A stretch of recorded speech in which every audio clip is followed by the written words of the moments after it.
tokko callisaa. Okey, Shahara bis as dhufanii jiru du'aa.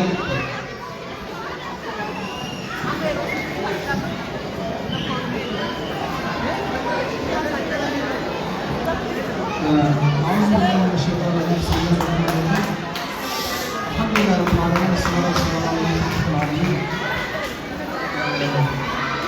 إذا ربي قرآن ساكت كل نفس ذائقة الموت لبون تمي واتاكي في أدنى من النمتي أباكي ناتبين ونفسي أكمانا من الروح أمدوا نمي أبريس فرادبا أبا فرادبا مانا فرادبا فرادبا kuna mo sunan biota wante duti amuna makatra iwa inapne akasumas numaru abba ke na ko police ke na dr anvira rabbi rahmat sahabu rabbi rahmat sahabu rabbi jannata sanatan yesu allahumma ighfir lahum warhamhum wa'fu anhum wa'fu nuzulahum wa'fu halahum wa naqum bima yastazil barak kama yanqasu bil abiyad min danas rabbi kabri sani chafe jannata rabbi agu isani ne gale akasumas ammo namoota hedduu guyyaadhaan dhabaa jira waan ta'eef akkasumas obboleen keenya kan gara daaraa haalii wal hundaafuu rabbi rahmata rabbi isaanii haa godhu firaa fi haalii hundaafuu rabbi obsa rabbi haa kennu jajjabina rabbi haa kennu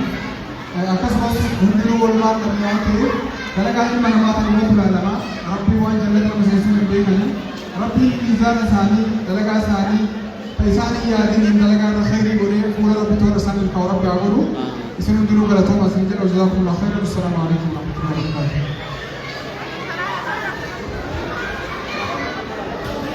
Oke, galatooma amma oduu sagantaa kanarra jirru wanta biraa dhageenye tuni tarabbiiti tarabbii namuurraa oolu kabajamaa Dr. Alii Birraa nama saba isaatiif aadaa fi afaan Oromoo bara dukkanaa san keessatti uummata isaatiif gartuu afaan qalloo wajjin as bahee uummata Oromoo aadaan Oromoo eenyummaa Oromoo akka dagaagu nama hojjete iddoo sagantaa kanarra jiru dhageenye fuulli rabbii itti haa tolu bara baraan maqaan isaa uummata Oromoo biratti yaadatamaa jiraata. Waltajjuma kanarratti gadda nutti dhaga'ame dhageessisuu fi yookiin immoo himuu fi rabbiin isaa araaramu uummata Oromoo hundaanuu obsa nuuf haa kennu jedha nama kolchaa qabne. Galatooma rabbi du'aa deebisuun guyyaa ulfaataa ture. Kanaaf hunda keenya iyyuu dabareedha kan eeggannu rabbi jannataa isaa godhu jawaadhaan sibiin godha.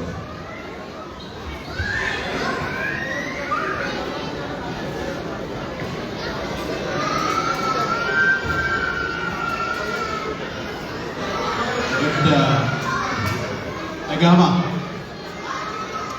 Ali waggaa jahatamaaf hawaasa keenya aartii isaa sagalee isaa bareedaa mi'aa sanitti fayyadamee nu bocaa ture nu dammaqsaa ture. Haacaaluunis Muktaaris Hirphaanis artistoonni Oromoo karaa adda addaatiin waan adda addaa godhaa turan fakkeenya Alii osoo of duraa hin qabaatini waan san gochuu hin danda'anii ture. Aliin bu'uura aartii Oromooti. Aliin kallattii aartii Oromooti.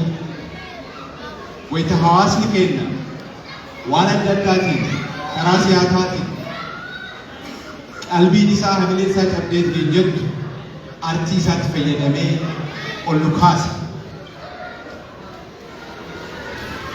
Nuuf dubbatee, nuuf sirbee, nuuf hojjetee waggaa jahatamaaf boqate. Galata guddaa nurraa qaba. Akkuma haftee Haacaaluu irraa haasofnu hafteen Alii Birraas akkasumatti waan irraa hojjennee fidhuu miti, waan irraa haasofnee waan irraa lakkoofnee fidhuu miti. Dirqamni nuti hundi akka lammiitti qabnu, akka saba kanaatti qabnu, namoota umrii isaanii hojii sabaa irratti fixan ufii isaanii osoo hin jiraatin namoota san maqaa itti gochuun kabaja kennuufiin yaadachuun hojii isaanii gara fuulduraatti itti fufu gochuun dirqama keenyaa isin jedha. Ka xiyyeeffannoo qabnu gaddarratti ta'uu hin qabu, booyarratti ta'uu hin qabu. Namoonni kunniin nama booyaniifii miti. Nama faarfachuu qabnudha hojii isaanii, dalagaa isaanii, kontribuushinii isaan hawaasa keenya keessatti godhan. Seenaan Oromoo kan bakka biraatii dhufu hin jiru seenama namoota kanaati. Rabbi haa araaramuu fi hojii guddatu nu eeggata. Galatoomaa isin jechuu barbaada.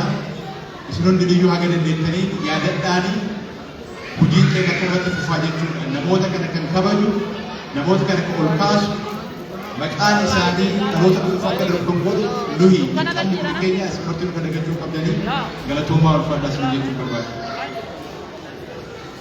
Hedduu galatoomaa egaa boqochuu Alii Birraa ilaalchisee hayyootaa fi artiistoonni Oromoo yaada isaanii kennatanii shi'arabuunis du'aa nuu kadhatanii jiru. Artiist Abdii Fadiisis asii haasa'uu hin danda'u jechaa jira. Yaada yoo qabaatte waa'ee Alii Birraa irratti Abdii rakkadhu. Rabbi rahmataa qabuuf yaadni kunuunsi abbaa keenya Rabbi jannata kennuuf Rabbi rahmataa qabuuf.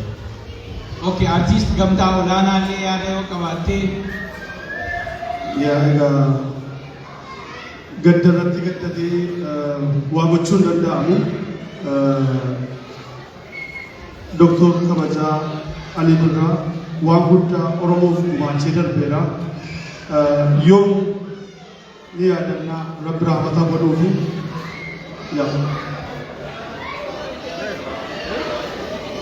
Ayyiga keessummoota kennaa gara keessuma isaaniitti nuuf simadha. Egaa sagantaan keenya silaa hanga galgala dhumaatti itti deemaa ture. Haala kanaan ammoo sagantaa keenya itti fufsiisuun baay'ee ulfaataa, sagantaan gaddarraan gadda waan ta'eef. Egaa kan du'eef Rabbi sabrii raaduu Rabbi sabrii haa kennu. Gamanumaanii waltajjii kennaa kan goolabu ta'a. Guyyaan kun guyyaa gaddaati, guyyaa seenaa keessatti hin dagatamne waan ta'eef